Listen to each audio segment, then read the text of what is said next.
ad maiorem Dei gloriam, for the greater glory of God. Thus goes the overwhelming principle of the Company of Jesus. I am sure you know that the Company of Jesus are the Jesuits, or the Society of Jesus, who, through their powerful channels for education, ideals, and inspiration, are famous throughout the world. Our saint for today, Saint Ignatius of Loyola, was the founder of the Jesuit order.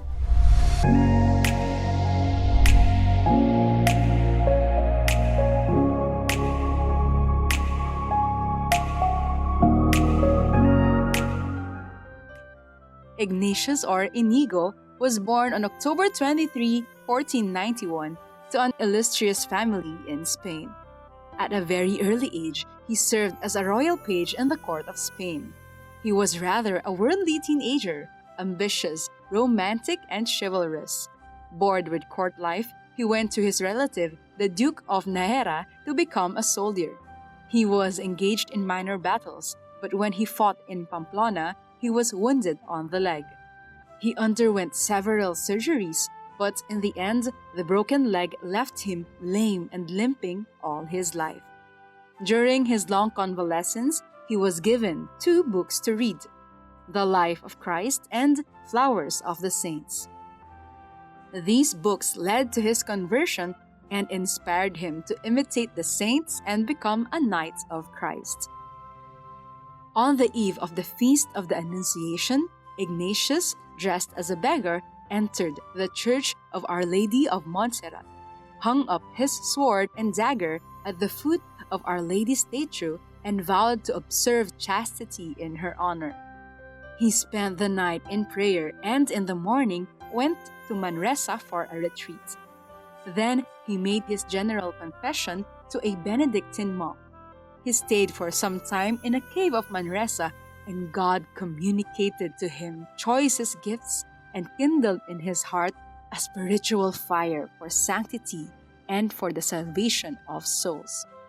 It was here where he wrote the Spiritual Exercises, a set of meditations, contemplation, and prayers to help those making retreats.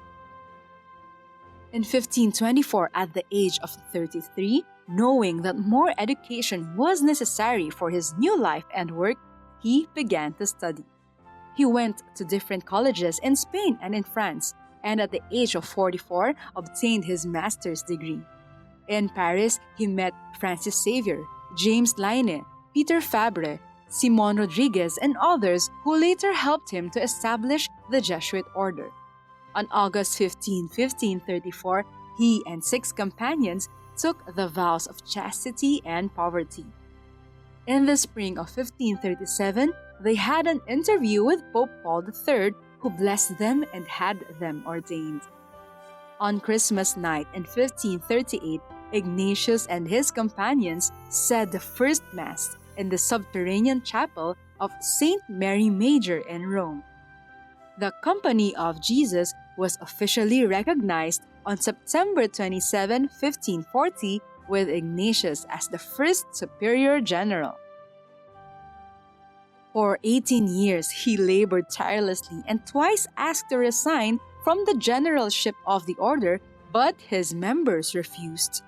Early in 1556, Ignatius fell ill, exhausted through years of intense apostolate and penance.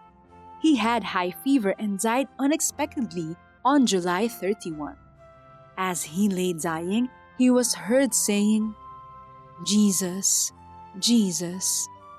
He was 65 years old. Ignatius was beatified on July 27, 1609 by Pope Paul V and canonized on March 12, 1622 by Pope Gregory XV. He is the patron saint of all spiritual retreats, of students, and of military men. His virtues are obedience to Christ, poverty, and generous service. Let us pray with Saint Ignatius. Take, Lord, receive all my liberty, my memory, my understanding, my whole will, all that I have and all that I possess. You gave it all to me. Lord, I give it all back to you. Do with it as you will, according to your good pleasure. Give me your love and your grace, for with this I have all that I need.